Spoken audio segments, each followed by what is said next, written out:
Hi everyone, I'm Dahlia. I'm going to be reading the 25 and if it gets too long, I'll cut it out. So it's a pleasure to be here tonight. Actually, it's been amazing to see everyone perform, speak so far. I actually haven't been to an arts club for a long time, so it's pretty cool. I'm nervous, even though I've done speeches before, and I've done radio and TV work. I've never spoken about the subject that I'm about to speak to in public ever. So I guess, as the sound of music goes, let's start from the very beginning. So, who am I? From a very young age, I grew up with a mind and a heart that was like running a million miles an hour. Drama school, like art school, sports, I was always doing something. And I think, but to understand myself and who I am, it's to understand my background. I was born in Canada and then I moved to the UK when I was quite young. But I lived most of my youth living a double life. The complexities that come with being born into a mixed faith and culture background. I'm not sure if any of you have mixed backgrounds or come from second generation of God knows where. It can be very challenging, especially in the Western world at times.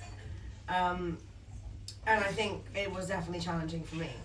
Especially being a woman and born into the Middle Eastern descent, growing up for 20 years where East meets West all the time. There's propaganda, politics, headlines, 24/7.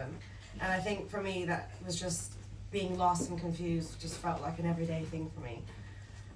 Everything inside me was like, oh, I want to be that person, I want to have that type of hair, I want to eat that type of food. I was like constantly trying to be normal, not just eat falafel sandwiches. And I think that's where I started to like realize that, things were weird for me. Where some of my friends would drink wine with their parents, I would drink water, which was obviously great, but hydration and all. But yeah, I mean, that I also thought those things were over time quite innocent. But ultimately it culminated years of insecurity, confusion, lies, and shame. I was bullied and embarrassed for who I was, being brought in the West, and my family and our culture, as you can imagine, I think at times. I was quite lost and crying, and people would call me a terrorist, and there was a moment, not to get heavy, but shortly after 9/11, I was, someone threw a chair at me and called me a terrorist, so stuff like that was like, kind of became the norm for me. And I think the real thing that caused me the pain is not the ignorance of everyone else. It's the fact that I let it. I allowed other people to cross my boundaries, and I allowed that kind of manipulation into my heart for the wrong reasons. And I felt incomplete as such. So I think, I was, before that, this is my natural hair color, but before, believe it or not, I was like bright beach blonde hair. And it was pretty curly, and I was just basically sporting this Shakira style hair for many years. But I think in itself, that was a mask, and it was my own persona. I think I didn't realize that until it was like this weird movie where I dyed my hair dark, well back to the normal color. And everything just kind of came to life, and I realized the truth of who I was. And then I realized how much I was just kind of not really living a real life. So I am proud of that. So yeah, as you can see, I didn't do a whole full Britney, shave my head off, but I did obviously go back dark. So these days, I bleed hummus, champion the chickpea, and I podcast about my parents' challenge for the best biryani in the house. And while I'd love to share my passions for food and all that, and what the real point is, embracing new cultures, learning from all walks of life, and helping other people in the next generation understand the complexities of that. So growing up and then moving forward, my desire and the curiosity to seek something more is eventually what allowed me to utilize what my talents and my opinion are and expressing that. So I moved over to Thailand randomly. My parents weren't happy about that, as you can imagine. In 2013, they were like, Bangkok. I'm like, what? Are you okay? I was like, yeah, I'm just moving to Bangkok.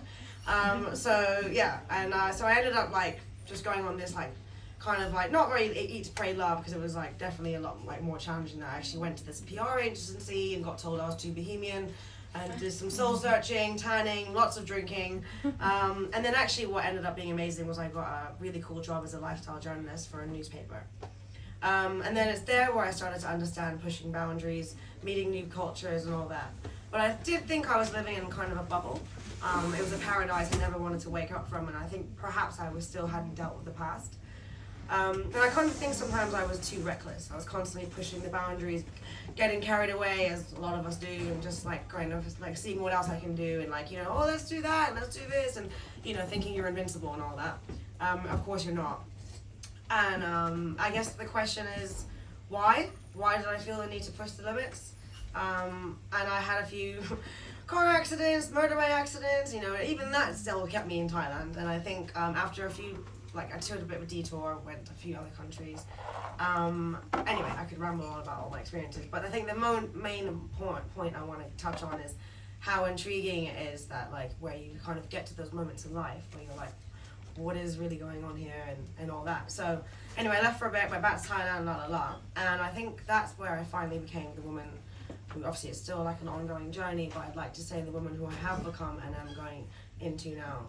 And I had so less accidents and more positive, wholesome experiences later. I realized that while my childhood initially filled me with doubt and confusion, and it actually fueled my desire to and passion and fire to travel, explore, and figure out who the hell I was. Did I want to be someone that, you know, famous, or did I want to work hard, or did I actually want to just use my talents and express myself through art and content instead of being and lost? So to close, I'd like to, in terms of the future, desire and hope, after much years of therapy and taking the time to really figure that all out and just be happy and confident and positive, I think I realized I was the only one that could keep things controlled in my mind. And I am proud of my desire and intrigue and passion, actually, to drive and admit where I'm from, my background, my culture, my personality, and actually, ironically, maybe I'm now closer to my family as a result of having a break and then just moving forward and taking that step to be like, this is what I want, and not allowing them to cross my boundaries. And living in Thailand is actually the first. I still live in Bangkok, by the way, but I am from here, so but I am lucky enough to speak about it. But living there is probably the only place where I feel truly myself, and I feel connected. And it was the first time I finally acknowledged that. It took moving to the other side of the world to get to that point, but I'm grateful for all of that. Whether it's cultures, foods, I have an obsession with chili, so lots of spices. But I finally just sat with myself, with my thoughts, and I was like, hey. And so it's the desire to explore, to learn, to feel. I think that keeps me alive, and to know that I was enough. So yeah.